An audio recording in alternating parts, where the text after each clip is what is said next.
Bonjour à toutes et à tous et merci d'avoir accepté cette invitation aujourd'hui pour assister en avant-première à la présentation par Madame Valérie Alvarez de son rapport d'activité 2025.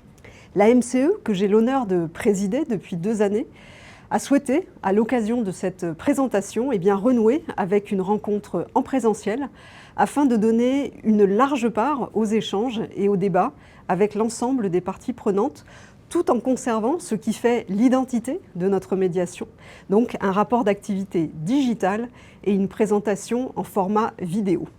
Pour rappel, la MCE représente aujourd'hui 70 membres, dont une vingtaine de professionnels, hors secteur télécom, et une centaine de marques au total, ce qui fait de la médiation des communications électroniques une médiation véritablement sectorielle par son nombre d'adhérents. Elle fait clairement référence dans le domaine de la médiation de la consommation et bénéficie également de la confiance des associations de consommateurs et des autorités publiques depuis maintenant plus de 22 années d'existence, et cela grâce à la qualité du travail des équipes et des divers médiateurs qui ont œuvré tout au long de ces années. Elle se distingue aussi par sa capacité d'adaptation et d'innovation permanente.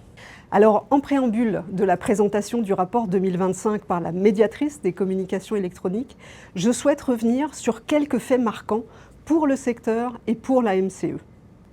Tout d'abord, en 2025, la France atteint une maturité absolument inédite en Europe sur le déploiement du très haut débit.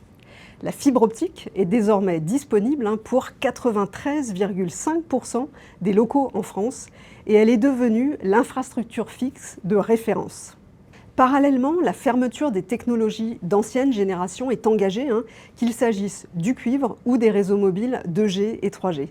Cette modernisation s'inscrit dans un mouvement de fond qui ouvre la voie à des réseaux plus performants, plus durables et capables vraiment de répondre aux besoins d'aujourd'hui et de demain. À titre d'illustration, la fibre est plus performante avec des débits jusqu'à 200% supérieurs à ceux des réseaux XDSL. La fibre est également plus robuste avec des taux de panne 1,5 fois moins élevés que sur le cuivre, et puis elle est plus durable en étant 4 fois moins énergivore que le cuivre.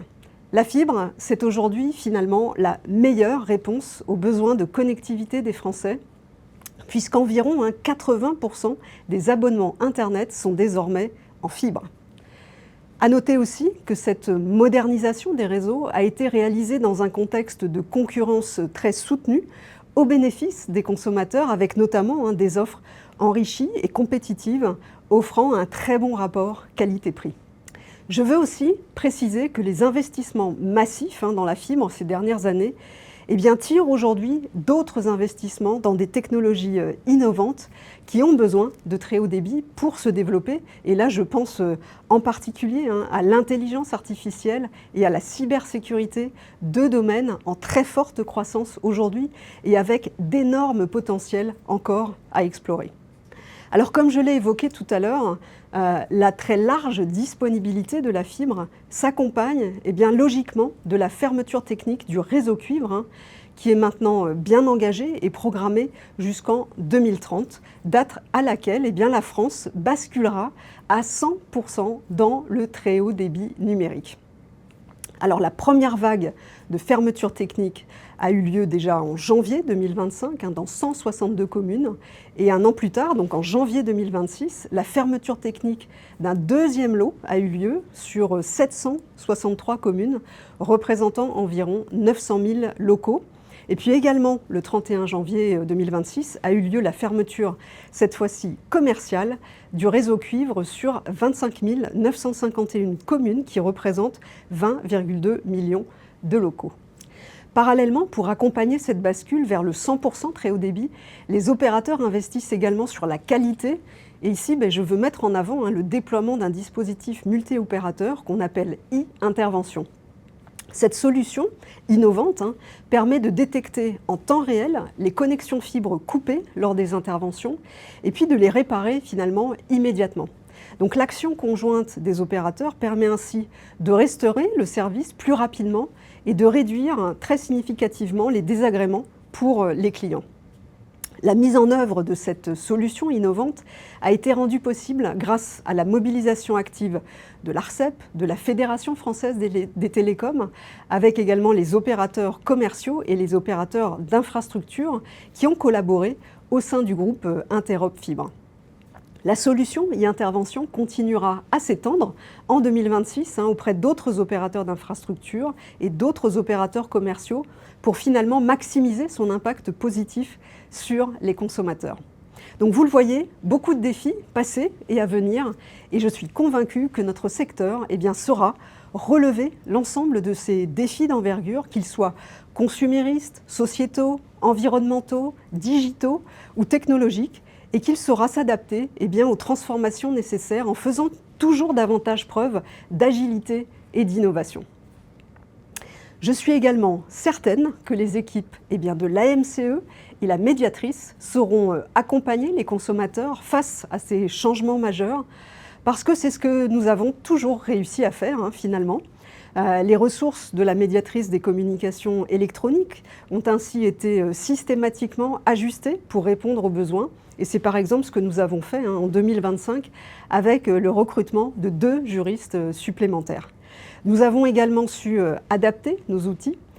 Et donc la MCE a ainsi conçu ces dernières années en interne, avec l'aide de ses partenaires, un site internet innovant, facile d'accès et performant, qui lui permet d'informer le consommateur et de l'aider dans sa saisine de la médiatrice.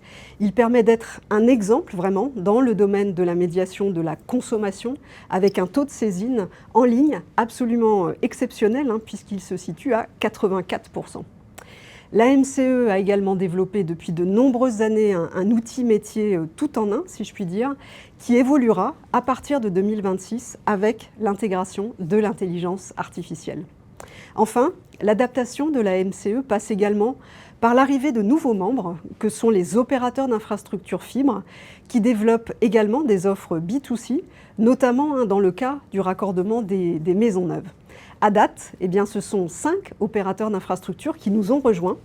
Avant de passer la parole à la médiatrice, j'aimerais également remercier l'ensemble de l'équipe de la MCE, son directeur général, ainsi que les administrateurs de l'association qui s'investissent pleinement pour adapter de façon réactive et systématique la MCE aux variations et enjeux du secteur des télécoms. Enfin, je tiens à remercier la médiatrice pour le travail accompli ces dernières années et la féliciter chaleureusement pour son renouvellement de mandat en 2025. C'est donc son 3e mandat, ce qui est tout à fait inédit dans l'histoire de la médiation des communications électroniques. Merci à toutes et tous pour votre écoute, votre attention. Et maintenant, je passe la parole à Valérie Alvarez qui va nous présenter son rapport d'activité 2025, toujours réalisé sous format digital. Merci.